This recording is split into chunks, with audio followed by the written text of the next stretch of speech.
Everyone, welcome to TV Talk with Natasha and Kim. I am Kim, that is Natasha, and today we have a very special guest, Chrissy, our Twitter buddy from Sleepy Addicts. Chrissy, say hi to everyone. Hi everyone! This is a new thing for me, so bear with me. I don't know what I'm doing.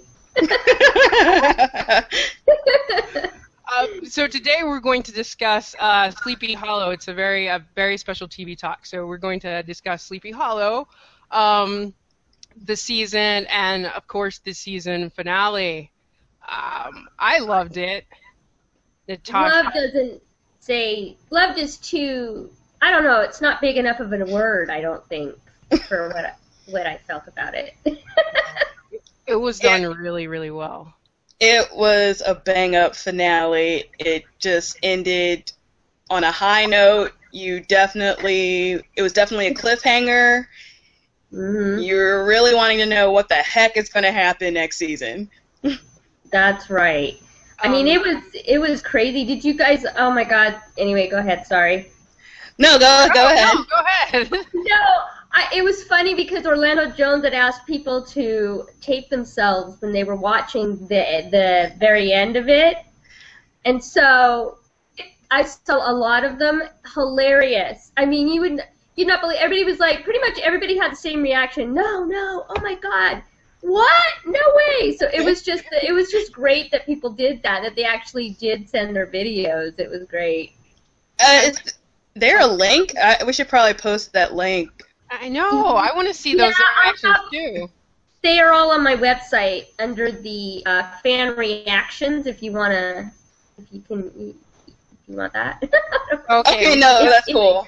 We will definitely post the links to the website in the comments. I was sitting on my couch like this the whole time. I normally do that because I have a bad habit of watching Sleepy Hollow before I go to bed, which is probably not the best thing to do.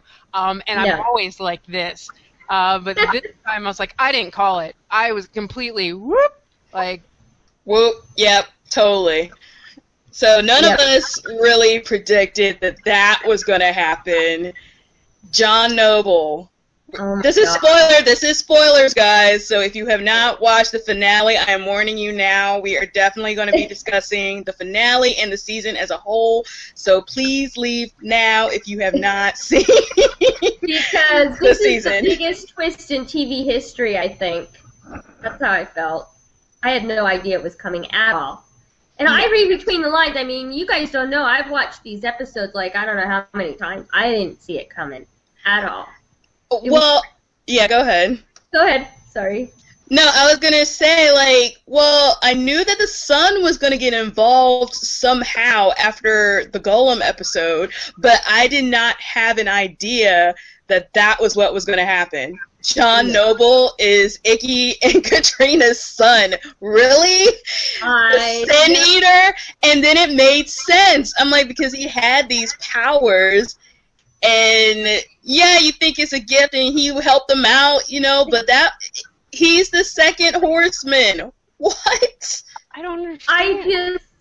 I just can't even, that was just, the thing is just the way that he played it, and the funny thing is, if you watch it again and again, like I have, you see how John really kind of was sitting back, and you could see, he was like saying all these lies to them, right? But then in the background, he's kind of in the background, and he's just kind of watching them all. Now I kind of saw a little bit of the deviousness about him.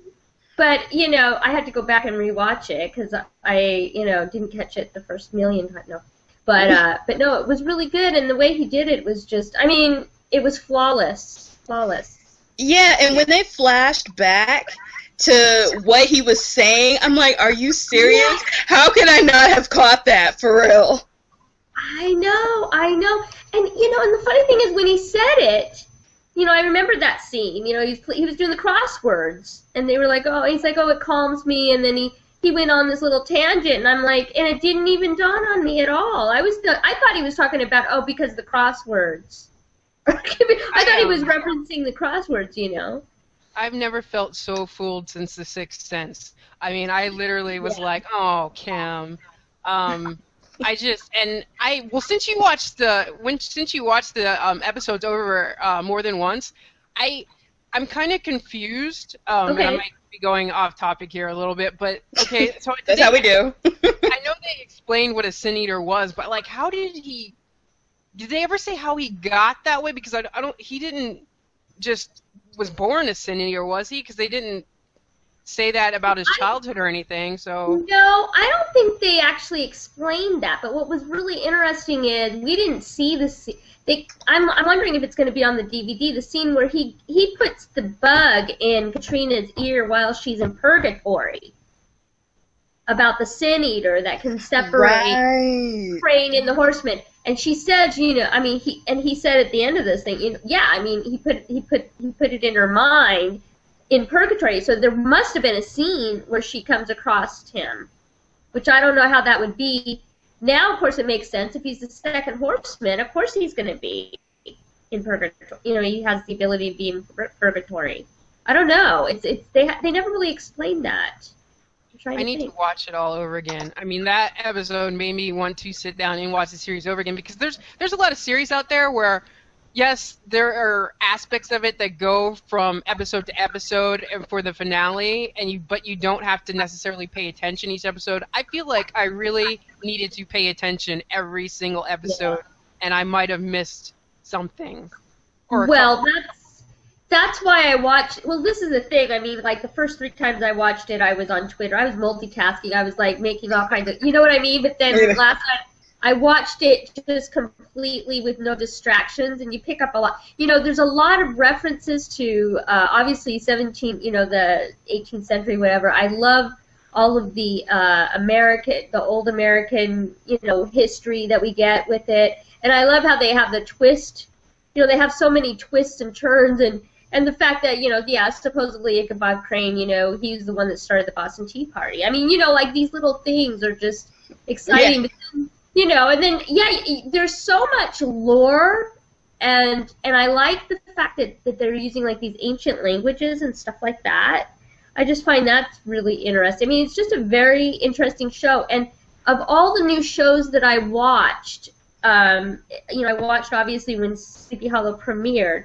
And I'm very much a multitasker. Like, I'm usually doing a million things. Like, I'm online, I'm writing, I'm doing, like, all these things.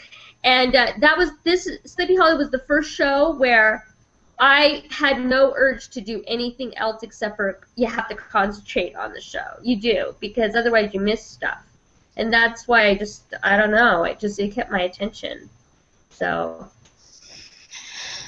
I had a question. Well, what episode sold you to the series? Like, since the premiere, like, what episode was the definite episode that was like, I'm in it to win it, I'm in the show, I like it, let's do this? I know it's weird, but, I mean, seriously, it was the first show. And the reasons why is, I was a big, big, big X-Files fan. Huge X-Files fan. And this is the first show that sort of reminded me of that because, of course, and I love Abby and Crane. They're just, it just all clicked. You know how sometimes when a new show comes on and it's just not clicking with you, or, the continuity isn't there, whatever. This just, from the get-go, I was like, oh my God, he's like, first he's coming out of the grave, then he almost gets hit by a semi, he has no idea where he is. And I love the fact that he was, he's sort of like a newborn. He's a newborn in this century because he has no idea what things that we take for granted. I love that, and I love the little funny moments of it. It just, the whole thing from the get-go, really. And I know that's kind of strange, but no, I would say about halfway through the first episode, because I was doing other things while the show was on, but then all of a sudden, I think it was the scene when I'm trying to remember, the scene when they go to when the Horseman comes out and he's gonna kill the priest that was guarding the head. Oh, yes. That was the scene. I was like, wait a minute. What I couldn't get is like, okay, he is part of Katrina's coven. How's he here in the 21st century? Now we learned that he was working with Sheriff Corbin. They had a whole secret meetings and stuff. So, but that scene there, the minute that I saw that, I was like, oh my god, okay, I'm totally invested in this. It was just great. I don't know. What about you guys? I mean, what about you? When were you guys hooked on it? It took me, I gotta be honest, the first episode I was like, I don't think I really became hooked until the third episode, which ironically scared me the most, because the Sandman is the creepiest thing I've ever seen in my entire life. But I was like, I was like, this is creepy in a good way. Like, it freaked me out like Fringe and X-Files, so I'm like, I'm watching the show. That's probably when I got invested. I mean, I liked the first episode, the pilot episode. Don't get me wrong, but it didn't grab me. The first time I remember being grabbed was with that Sandman. Yeah. Well, that was creepy when he's like putting his finger through the mirror, the two-way mirror. I was like, oh my god, this is creepy. I was just like, freaked out. And then the eyes are all dead, you know. Oh, it was just creepy. The whole thing was creepy. I like how they do these Monsters of the Week, sort of, you know what I mean? I loved Sanctuary. I've loved them all. I mean, each episode has its own sort of little nuances that I loved. I mean, the Midnight Ride was brilliant because, you know, the whole water thing, and I love how they're able to comment. They make like sort of the comments on our social, like, you know, the whole water thing. Why don't you just use the lake or turn on a faucet? You know, we're so conditioned. Oh, and we need bottled water now. And he was just mortified. You know, you're paying for water. You know that. The fact that we had all of the, you know, we had all that the food supplies. You know, and he was mortified. He's like, oh my god, you know, we could have won the whole war if we had all this food. You know, and I mean, just little things like that, and the whole thing at the Tarrytown Museum was just hilarious when he's interrupting the. Yes. I love that scene. I mean, it's like, yeah, I'm the only one that doesn't need to be a psychologist. Whatever.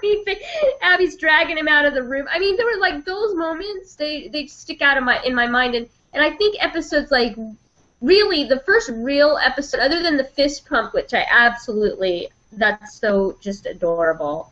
But the fist pump scene in Necromancer, other than that, Necromancer was probably, I think, the most serious episode in that there wasn't much joking around, there wasn't little quips other than that very first part. I mean, I don't know. What do you guys think? I'm talking a lot, sorry. No, you're our guest. It's funny that you brought that up because I make notes when I'm watching it, and one of the things that I wrote about this series, about what I like the most, are the things that you have to listen for, because he does make comments like he did about McDonald's, and it took me a second. Yes. Like, he made that comment, and I'm like, 5 minutes later, I'm like, you know, like, it took me a while, but it's like things. It's things like that, and even Abby, she'll make little jibs and stuff that you have to listen for. Or she was talking about, he mentioned Washington, and she was like, well, he's dead now. Or he said, yeah, he's dead too, or something like that. It's just like you have to listen for that stuff, but it makes it so funny. I mean, I really like that aspect about it. Yeah. And I mean, you know, especially the computer stuff was hilarious. When he finds porn on the internet, that was just I was like, no way, and then he lifts it up again. I'm still here. He was like, that's just inappropriate, or was that, he's so proper, and I love that, and I love like when Senator. The other thing that I just think is funny, and I've said this, I tweeted this to the producers and the writers, is just that. Nobody mentions his clothing. I mean, you've got a guy in 21st century, right? But he's sitting in a ballpark, watching a ball game on the benches in full 18th century regalia. And it's just funny to me that, like, nobody looks at him weird. Like, they should have at least somebody say, hey, what are you wearing? You know, or like just some weird, I mean, if I saw somebody walking down the street here, I'm in Seattle, I mean, I might do a double take at least. You know, I just think it's funny that nobody has done. And then the skinny jeans. What did you guys think of that? Because I love that. I am so against skinny jeans, but that is the first time I've seen them look awesome on somebody. Oh my gosh, I cannot believe that I'm saying this, but he looked great in skinny jeans. And he was so uncomfortable. You could just see, and I think that Tom was uncomfortable as well. I mean, I do. Just because, I mean, he looked great in them. And I think my theory is that Abby had been imagining him in those skinny jeans. And so, kind of, you know, okay, as soon as he lets me, I'm going to give him these to put on because I'm dying to see him in skinny jeans. I don't know. I just wish she could have at least started with something a little more old school that maybe he would have liked more than the skinny jeans, even though he looked great in them, don't get me wrong, but I think if she was really trying to get him into present-day clothing, that was not the way to go. So it would have been interesting to see him in a pair of jeans. Just regular jeans, like I would have been fine with that. Yeah, just like a pair of regular Levi's or something, and just, you know, but I mean, I liked how he got he was able to buy some clothes in the final, in Bad Blood. He finds the reenactment, which was brilliant for them to do it that way, because yeah, there's reenactments all the time, you know, of the different wars and stuff, and the fact that he just happens to stumble upon one. Oh, so you have clothes, and so he buys the clothes, and he looked great. I guess apparently Tom really likes that jacket, based on a lot of the interviews that I've read about it, you know, and stuff. And so I think the jacket, he looks great. I'm just saying that I would like him to have his hair down more. He needs to have the hair down more. I like the hair down. That was a theme. Anyway, sorry. No, I was gonna. Uh-oh. I don't think Natasha froze there for a second.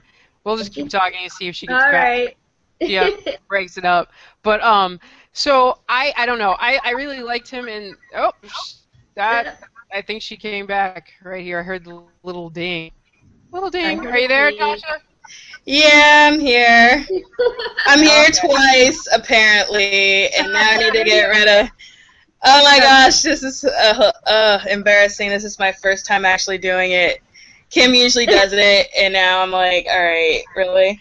Well, now I have just the Nerd Element, your logo on my screen. Oh, you can't see her? I can see you. It'll probably pop up here soon, though. Well, I'm trying to exit at least one of them. I would not exit the one that you're talking on. I'm talking on this one, so I'm trying to do the one that has the picture. Okay. And I think it looks like Chrissy froze too. I hope that comes back. This is the joy of doing Google Plus here. There it is. Oh, Chrissy. Alrighty. It'll probably unfreeze. But hey, I'm not letting you off the hook because you never said what was your favorite episode or which one got you hooked. Well, I actually enjoyed the first episode when Brooks got his neck cracked and was like, at the very end of the first episode, I'm like, I have to start watching this show every week. That gave me nightmares. It was just so unexpected that I was just like, what the heck? Hello, can you hear me now? Yeah, there she is. Yes. That is so weird. No, it happens. This is Google Plus. Oh my god. Yeah, really. We're gonna have to start some kind of a fix out campaign. I don't. Am I about to kick you out by accident? Sorry, hold on. Somebody's. This one. I need to do this one. Hold on. The one that's frozen. There we go. Yeah, so that works. Okay. So no, I don't. I forgot what we were saying. Well, no, it basically, both of your guys' favorite episodes that got you was the first one, and I am the slow poke here that didn't really get hooked until the third episode, so now I feel bad. Well, what do you guys think about... No, okay. No, go ahead. What did you think about Captain Irving by Orlando Jones? He's got great comedic timing. I love him. This is what was funny about Irving. Because really early on, you know what I was thinking? I was like, okay, he's got to be one of the bad guys. Like I just only because he was just kind of going with this whole. Okay, good. You thought so too because he was going along with everything like so willingly, almost like yeah, he was questioning it, you know, and he would give Abby what she needed, you know, break Jenny out of, you know, give her Jenny furlough and you know like all this stuff. And it wasn't until he was almost beheaded that he was like, okay, so this is real. But I kind of am wondering, I mean, I don't know. I don't know what to think if he maybe at the end, maybe he's going to be, I don't know. I mean, first of all, I knew when Macy came in the picture that there was going to be something with her. And then when she, oh my God, Vessel was just scary as all hell. I had to sleep with my bathroom light on afterward because it was just so scary. I mean, it was good, and it wasn't like done over the top. It was. I mean, I think they did a good job in balancing it out so that you weren't like, oh my God, this is cheesy, you know. And they kind of made it make sense and stuff. But I'm really bummed. I mean, I knew the minute that they brought Macy in for testing, I knew he was going to take the rap for it, obviously, you know. But now I'm like, oh my God, how is he going to get out of jail? I mean, I don't know. I want him rescued in season 2. Like Jenny must rescue him. That's the thing. That's why I never thought, this is why I don't think he's bad at all, because I believe what Jenny believes, and she didn't like anybody she didn't like Henry. I want to call him Walter because I'm so used to French. Yeah. But she doesn't like him. She doesn't trust him. She doesn't trust Katrina. She doesn't trust anybody. I think they should give the woman a gun and let her go unwild, because I think... Did she look like Rambo? Yeah. I loved it. I was like, oh my God, I just love how strong the Mill sisters are, the way they're writing them. I mean, it's great. The other thing that's really funny to me is like, you know, because Abby's always been the one that's had to rescue Crane, right? But I would love to see Crane be, first of all, did you notice Katrina's face when they were saying goodbye and he was leaving her in purgatory? Did you guys catch that? I did. I think she was like, okay, I think he cares about her a little too much. And then the other, the other point I had is that I'm wondering if Katrina is evil. I believe Jenny, so. You believe Jenny. Whatever Jenny says is probably the truth. But seriously, I think it could. I mean, seriously, I think that it could be that. What if Katrina? I mean, she lured Crane into purgatory from the very, very beginning, from the get-go. So, and through all of this, and it would make sense if she's evil. In order to deliver the 2 witnesses, right, to break them up, that she would be the pivotal person there. And obviously if she's evil, then yeah, the Horseman's going to come and get her and take her away, and Crane is going to think, oh my God, she's taken under, he's taken her, kidnapped her. But what if it turns out that she's evil? I don't know. I don't know if she's evil, but I think she doesn't have any intention of going back to purgatory. No, I don't think she does either. No, I mean, she'd be happy to leave Abby there. Are you kidding? I mean, I don't see how they're going to get Abby out. That's the thing. I don't know how they're going to do all of this.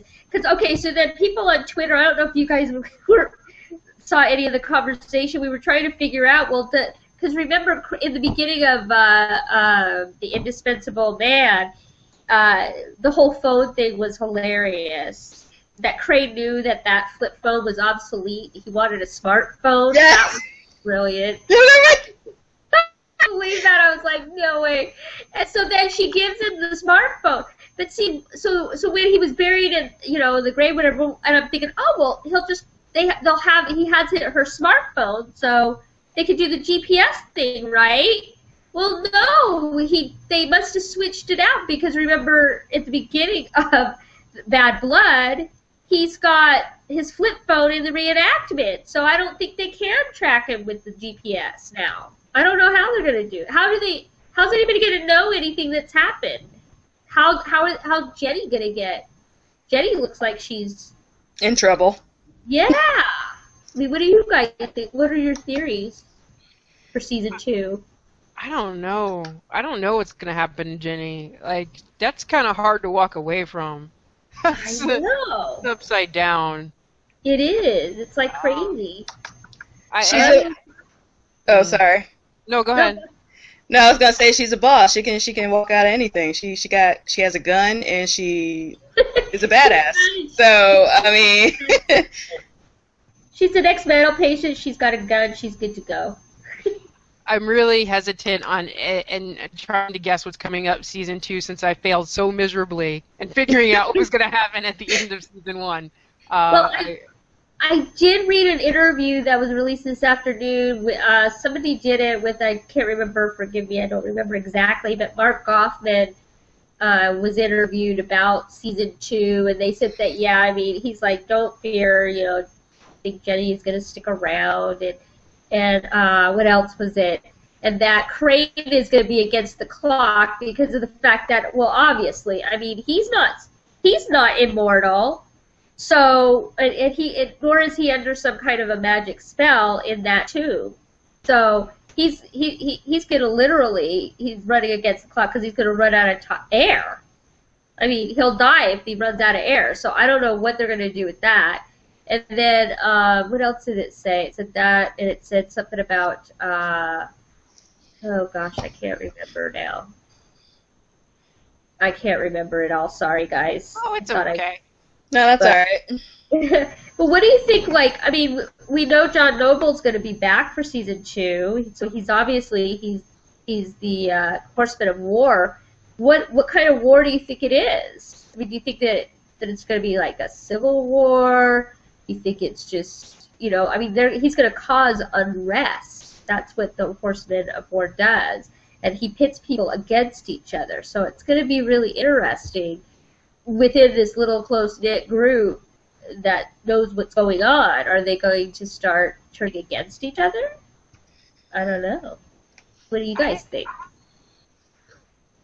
I like the take, I like the take on it because I was thinking, okay, then one of the Apocalypse guys, like the war one, I was thinking he would look like that with the armor on and whatnot, but it's kind of adapted to today and how to create wars like the smart way, just not run around and start killing people. It's right.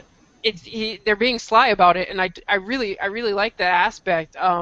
I don't know how they're going to use him because he would have to reach a lot of people, especially in Sleepy Hollow.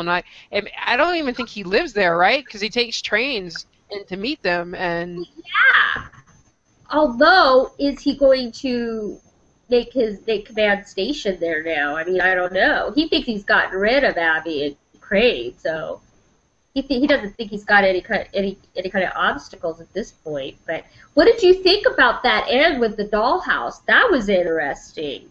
That was creepy. Yeah, wasn't it? Yeah, no. They said that Moloch took them out of their, the memory out, but it never even, because when she first shows up, I'm like, well, wait a minute, how is that? That's her when she's that age, and they're Jenny, and then she's like, oh, well, he took this memory out of your brain, so we represent that. But the whole thing it was mind-blowing. I mean, it was like twist after twist. I was just like, I just was like, no way. This is just the best ever. I still tried to wrap my head around it, actually, to be honest with you, because it was just so insane. Because my whole plan was, I had a whole other scenario, was that Jeremy, because Jeremy was under a hex spell, that he could be awakened and join his father in the fight. So he would be young Right, that's what I thought. And Yeah. I was hoping that you actually recently did an interview with the guy that played young Jeremy. Oh yeah, Danny Raleigh. He's so Yeah, sweet. Danny Rowling, yeah. Great. Yeah, he was really. He said it was like the biggest set that he'd ever been on, which was really interesting. And what else did he say? Oh my God, he said I asked him about what it was like. He did he met some of the cast, but he didn't have any scenes with them. But he was on set for 2 days for that. How many seconds was it? 28 seconds, I think, on air. Yeah. And yeah, but what I loved is that everybody. And can I just say kudos to the makeup, the makeup, and the wardrobe, props, makeup, whatever, has been incredible. And what he said was really interesting. They put all these fake scratches on him and stuff, because he was running through the forest, whatever. He's all dirty, whatever. And at the end of his shoot, they were trying to take it off. They were like, "Oh my God, is that a real cut?" He's like, "No, that's not a real cut." Like they couldn't even tell what was real and what was the one that they put on him. So I thought that was really interesting. Yeah, that they have that. That's how good they are. And yeah, he was a sweet kid. He's I was really hoping we might get to see him. Who knows, in flashbacks and stuff. Who knows? Yeah, I mean, I wouldn't mind seeing him in flashbacks. Yeah, it'd be really cool. Yeah, he was really nice to talk to, and he seemed in awe of the whole thing. That's the feeling that I got, because it was such a big production and it was such a big thing. I mean, it's Sleepy Hollow. It's on Fox. It's a huge thing. So I think he was a little bit awe over it all, and he was fun to talk to. I'm sorry. Were you going to ask a question? Go ahead. No, no, go ahead. I'll let you talk first. I was just wondering, like, why is he so bitter? I almost called him Walter again. I mean, why is Henry so bitter? I mean, I know he didn't grow up with his family, but there was circumstances surrounding that he's very well aware of. Right. But he is one bitter guy. I mean, it was such hate. It was hate. He just is so hateful at the situation. And, yeah, I mean, you understand it. He was, he's buried for 200 years and stuff. But, yeah, you're right. He knows the situation. It's not like he doesn't, he's not, aware of what happened and everything. Well, see, and I thought it was interesting when, in Blood Moon, I think it was Blood Moon, when Crane gets to Purgatory and sees her. Oh no, I guess it was the Golem actually.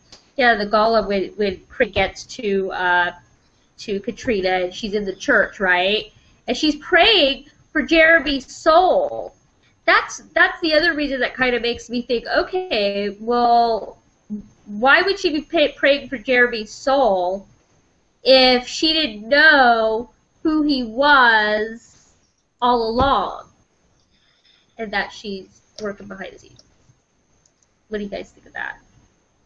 Why would she be praying for his soul? I think she was generally praying for his soul. Maybe she suspected that Moloch had some kind of hold on him, and she was right about that. But at the same time, I still don't think that she actually knew that it was Henry. I think that she was really worried that eventually Jeremy was going to get brought into it. How, she didn't know, but something was going to happen with her son, and she was trying to prevent that, but that didn't work. In fact, her powers sucked as soon as she got out of Purgatory because she was rusty. Right. No, I don't think that she didn't think he was her son, Henry. She didn't think that. No, but I'm saying that maybe that Jeremy was going to end up the Horseman of War or something. I don't know. That's what I was thinking. I'm going to say what everybody watching that was thinking but doesn't want to say. Okay. Friendship or not, I am not walking into Purgatory for anybody. I will stand on the outside and call to you, and you can follow my voice, but I would not be walking into Purgatory for anyone. That place was creepy. It was. I was surprised that she's like, oh, I'll go. And I mean, can I just say I love the scene between Jenny and Abby when Jenny was like kind of freaked out. You're gonna go to purgatory. I mean, what's wrong with you? Basically, is what she's saying. You're gonna go. What about Moloch has ruined our lives? And and I understand Abby's point of view. She just wants it done, and she wants to face her fear, and I get that. But I mean, I know, I hear you. I don't think I would go as much. I don't think I would make a very good witness. That's for sure. I'd be a little too afraid. And as soon as, the scene where it was revealed that Katrina couldn't really go with them, and I'm just like, oh, no, please don't do it. Please don't do it. Oh, you did it. No, Abby, no. I know. I know, everybody on Twitter was like, no! It was such a crazy thing. I mean, the thing is like, and I love how he was like, no, you're not going, he was like completely gonna stay for her. And that was the other thing, there's a lot of people that were really upset that she stayed. And, and I just feel like, it's something that I think she has to do.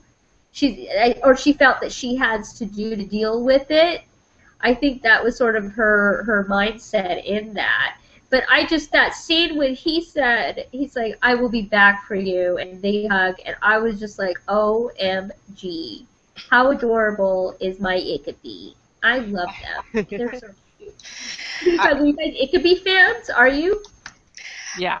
I'm a fan of their friendship. I do not want them to be a couple. Oh, come on. That's what No.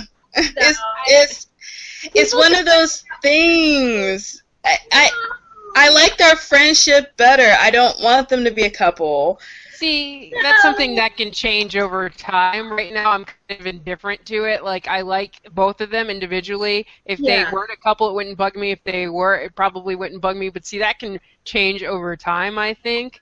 Like, as they develop their relationship, that might change. My answer might change about that.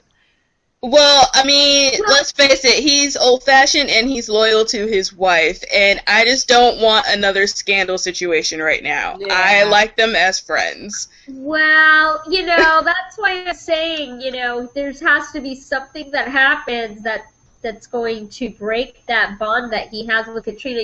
I love that he's so old-fashioned. I mean, we need some more old-fashioned guys. Like, I love how, just the little things, just the little things. And I love, what about the voicemail messages, you guys? Are you serious? They're adorable. I want them on my phone. I know. I feel like, they should give us a ringtone, like a tone or a voicemail thing we can use. I would do it in a heartbeat. I think it would be adorable. Well, I love how he's like, it's like he's reading a letter to her, respectfully, Ichabod Crane, whatever. Lieutenant, my lieutenant. Lieutenant. I love how he says that. I don't know. Is it spelled L-E-F-U? I think it's just his accent getting in the way, but I swear I love how he says that. It's so cute. Lieutenant. Lieutenant. And the funny thing is, I thought that he would call her Abby, though, during this last scene when they were saying goodbye to each other. If you guys notice, he's only called her Abby twice. Once was the sitting, or when she was like terrified that he was going to kill himself, right? To take the poison, and he's like, Abby, whatever. And then he said it again during Sanctuary when she had to tell him that, you have a son. That's the other thing. Katrina's lied to him and kept stuff from him quite a few times here. I mean, what do you think of that? She needed to tell him from the jump that, we had a son. Like, you don't reveal that, like, almost at the end of the season. Like, I'm sorry. Right. I mean, you love your husband. You're supposed to be preparing him for this battle, but at the same time, it's still something he needed to know. And guess what? There's a reason why he needed to know, because John Noble is a bitter son, and that was a very bitter family reunion. I know. What did you think about? Oh my God, Ichabod was like, that was just great. When he got so mad at when they were fighting. She's lied to him from the beginning, so I mean, like, in the beginning she should have been, I put a spell on you. I mean, right when you're dying, I mean, he woke up and didn't realize that, all that happened. There's a lot of stuff she kept from him, like all the main parts that are essential to his life she's kept from him, so. Pretty much. I mean, I don't get it. Jenny doesn't trust her. Yeah, it's a little, that's why I'm saying, and I think you're right. I mean, Jenny's probably, well, she's got a good, she just can read people, she just knows how to read people really well, so I don't know how they're going to get out of this mess, that's all I got to say. I do like there was the other scene in, I can't think of, I think it was in A Midnight Run when when Irving and Jenny, they go to the, oh no, it was in Necromancer, when the Midians are about to, cut the power so that they could get Headless out of his cell or whatever. And I love that Irving and Jenny, they're like totally, Rambo'd up, and they're kicking ass and taking names, and I just loved it, them working together. They were just so, they just worked well together. I liked it. Yeah, I definitely like the Jenny and Irving dynamic. That was great, and I'm definitely hoping that we see more of Jenny, because she did say, if you're not back, I am coming after you. So it's probably something that they're both going to have to go through in order to get out of purgatory. So what do you guys think about, though, Morales and Andy? What did you think of Andy's metamorphosis? Holy moly. I'm like, you're in love with the chick, and you morph into something like that. I mean, you couldn't ask Moloch for something better looking. I'm just... Awkward. It was just so awkward. But, I mean, I don't know. I don't think we've seen the last of Andy. I hope not, because it was like, another thing that kept me watching the show was because I'm like, can I see some more Cho, please? Can I see some more John Cho? Yeah. Can I see some more Brooks? He's really good. And Morales, like, this is the thing that kind of I didn't get, because Morales is supposedly and Abby dated. They were together for, we don't know how long, really, but she broke things off because she was going to go to the FBI and be a profiler over there. And then this all happened, and she decided to stay, but she's, she decides she's not going to get back together with him. So...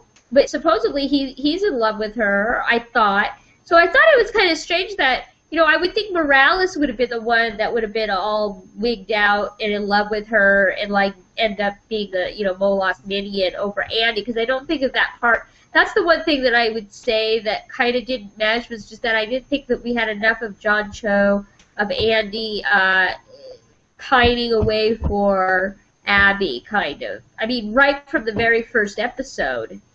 He's, I think it's first, or was it Blood Moon? No, it was the first episode, I think, anyway, where he's, we figure out he's a minion, he's, working on the bad side, dark side of the Force. So, I mean, that's sort of where I was at with that. Like, I don't know, what do you guys think about the Morales factor? I didn't like him, although some people that I know on Twitter are in love with him. They they want to see more Morales, and I'm like, I could care less.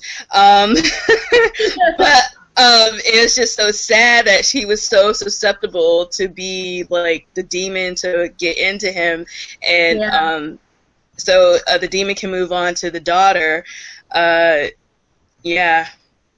Wow. Yeah, it's I don't know. Well, what do you guys think? What did you guys think of it on the whole? The season, the season on a whole. What are your thoughts on that? I enjoyed it. I thought it was a nice way to tie up and to twist things around on us. And you definitely were guessing a lot, and you had to pay attention to what was going on. Otherwise, you did miss stuff. I know I missed stuff. It doesn't help when you're live tweeting. Because you want to try and get like the cute moments, and you also want to be like, OMG, what just happened? What? It's fun because you can watch it with everybody else and get it. You can put your reactions out there and everything. And I just kind of got into the groove of doing this whole Twitter, like watching and twittering at the same time. So yeah. I've kind of started Twitter or like tweeting like during the commercial break so I can kind of get my thoughts together. Yeah, I liked it. I really liked the series. I think the writing is done really well. With all, like I said, with all those little bits that he throws out there, he had a rant about capitalism in this last episode, and he was right. I mean, it just totally. It's really good writing. The people that write for him and Abby and all of them, actually, they just do a really wonderful job. So I'm excited for season 2. Excited to see what comes. I know another bit they did was the taxes when they when he had the 10% levy on baked goods. Why aren't people screaming in this? It was just like the Civil War was only 2%. People were fighting about it, And you get these little things where it's just like, oh my God, and the fact he didn't know about baseball. I mean, things that we take for granted in our lifetime, it's just a given. That's just the way it is. But think about what was not available 250 years ago. Compared to now, and they do a good job at integrating a lot of history. I do think, and I guess that, I don't know if you guys knew this. Oh, I should look that up for you guys. There was a, they have a secret weapon for this last episode, and it was that, hold on, I'm going to pull it up here because I wrote it down for the show, that there's a guy that kind of knows the ins and outs of everything. Okay, wait a minute. Let me see here. Sorry, everybody. I should have pulled this up earlier, but it was they've been using sort of a secret weapon in that there's a guy there that they kind of consult with when they're writing it. Let me see here. Okay. It's, hold on, I got it, wait a second, my computer. So, he's a historian? Yeah, wait a minute, he is the story is by Sam Chelson, and he's the secret weapon in the writing room, and... Wait a minute, I got a tweet from somebody here. Melissa Blake, she's one of the writers. She tweeted out that Bannerman's Island, where they go to try and find George Washington's grave, was specifically chosen by real Sleepy Hollow resident, writing staff secret weapon, and one of the episode's writers, Sam Chelson. So I thought that was interesting, and it's cool that, he's a resident of Sleepy Hollow. He knows the history. He knows everything. And I think that, it's brilliant to kind of be able to do that. So I thought that was really just a cool fact. Yeah, that actually is. That makes a lot of sense on why the writing is done so well. Yeah. I'm glad to hear it. Putting in the time and effort. So we're coming up to about the end of our show, but I wanted to learn more about Chrissy, our guest. She's like a major contributor to her website for Sleepy Addicts, and you also have several other websites too. Let's tell us more about that. Well, okay, so I have SleepyHollowAddicts.com, and I also have and I shouldn't say I'm revamping it right now, but it's going to be online as of Sunday again. But it's ourheartnetwork.com is the other website. And then if you guys are General Hospital fans, I have a General Hospital fan site. It's called Reluctant Heart. If you just Google Reluctant Heart, it comes up. And what else? And then I'm on Twitter at Sleepy Addicts and at Our Heart Radio. And yeah. And we'll definitely put that in the comments so everybody can see where to find you. Okay, cool. Well, I just had a quick question. What made you pick Sleepy Hollow out of all the new fall shows? That's the one that you're going to be like, okay, I'm going to be super fanning about this. Because I was just so enamored with it from the very first.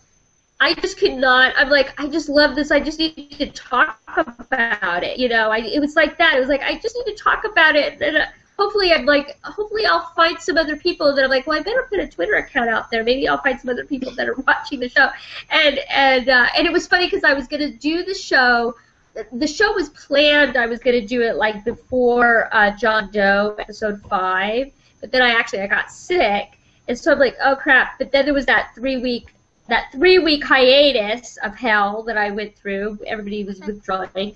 Anyway, before Sin Eater. So then after Sin Eater came out, then I did a show, I think, the day before Sin Eater came out to kind of recap the first 5 episodes. And then now I've been doing them every single week. And I just love it so much. I don't know. It's crazy because, I mean, there are shows that I like. I like this type of genre, you know. Like I think as gaga as I was over the X-Files, I am for Sleepy Hollow, and that's a huge thing because the X-Files was like, I was immersed in that. And I liked Fringe, but I was a Fringe fan, but not to this extent. I don't think I've ever loved a show as much other than the X-Files, I would say, for me. I just love it. I think what it is, I love the mythology, the history, the references, the fact that, you know, you kind of have to. Oops! What just happened? What just happened to Chrissy? She just dropped off. Oh no! Come back. Did she? Yeah. Oh well. Hopefully she gets back here. Maybe you can see if you can invite her again, or. Let's see here. And then we can just do wrap-ups. Yeah, we can do wrap-ups. Hold on. Ah, there we go. There she is.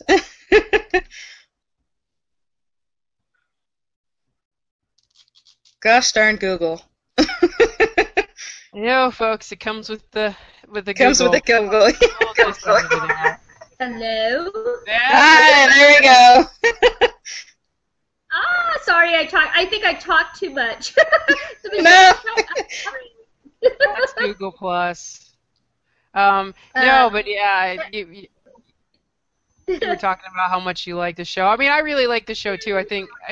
Well, we all like the show, or else we wouldn't be talking about it. But it's a really good show. I mean, it's a great acting, it's great writing. It's just done really well. So it's filling that void for me because I was a Fringe fan, and I like the show a lot. So it's good stuff. And now we have time to finally talk about it because I've been wanting to talk about it for weeks. And granted, we talk about Grimm, and now we're going to talk about the following. It was just really nice to finally do the Sleeping Hollow. Yeah. Following did too. Yeah. You know what? We should definitely have you back for the premiere. Sure, I would love to. Premiere episode. So. Well, you guys are gonna have to come on Sleepy Hollow Addicts for sure. Yes, please. Sure. Yes, please. Yes, definitely. We'll see. I think what we're gonna do is what the plan is because people are all gonna be like, oh my God, I can't. What am I gonna do? I think like 13 weeks before the season 2 premiere, I'm gonna start like a rewatch Sleepy Hollow thing. So then we'll do like every week, like 1 week, you know, we'll watch them in obviously succession, and then we'll talk about it on the Sleepy Hollow Addicts. So we'll do that. The other thing, I know what I was going to tell you guys. So I was asked by Spreecast to do a Sleepy Hollow fan Spreecast. So I am going to do one. It's going to be Sunday at 4 p.m. Eastern Time. And I don't know exactly how it works. I've never done it before. We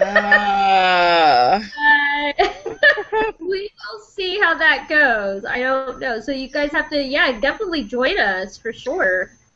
I would love to join you, but I have a previous engagement. It is okay. No worries. Well, no worries. You can watch it later or whatever. I'll message you. I might be able to do that. Okay, cool. Yeah, that would be fun. Okay, well, Chrissy, just real quick again, can you tell everybody where to find you on Twitter? Yep, I'm at Sleepy Addicts. Okay, and I'm at Anime23 or at The Nerd Element, and Natasha? At Willcat12, Natty Willie. All right, thanks everybody. This has been our TV Talk special, Sleepy Hollow. Thank you, Christy, so much for joining us. Thank you. Thanks for inviting me. It was a lot of fun, guys. We were glad to have you. And guys, everybody out there, we will see you later. Bye. All right, bye. Thanks.